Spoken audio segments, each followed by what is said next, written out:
తెలిసే అనుమతించిన వాడి అనవసరంగా ఎందుకు అనుమతిస్తావు? నాకు అవసరం కాబట్టి అనుమతించావు. నువ్వేం పిచ్చోడివా? తెలివిగల్లోడివి, జ్ఞానవంతుడివి. తెలివిగల్ల జ్ఞానవంతుడివి ఏంటి నాకు ఈ సమస్య రానిచ్చావంటే పిచ్చితనంగా అయితే రానియవుగా, నాకు అవసరం కాబట్టి రానిచ్చావు. ఈ రోగం రానిచ్చావంటే పిచ్చితనంగా రానియవుగా, నాకు అవసరం కాబట్టి రానిచ్చావు. ఈ అప్పుల పాలు నేను కానీ కాబడ్డాను అంటే అనవసరంగా కాలేదుగా, అవసరం కాబట్టి రానిచ్చావు. నా మంచిని కోరే నువ్వు అవసరమని అనుమతించినవి అనవసరం అనుకుంటే నువ్వే తీసేస్తావు గయ్యా.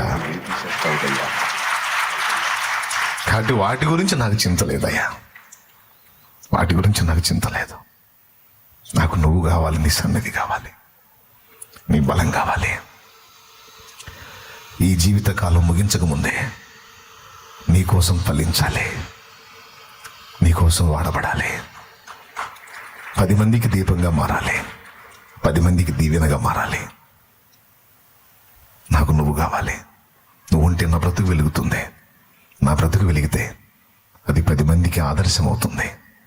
అయ్యా, నీకోసం నేను బ్రతుకున్నట్లు నన్ను అభిషేకించు, నన్ను వాడుకోయ్యా, నాకు బలమి అయ్యా.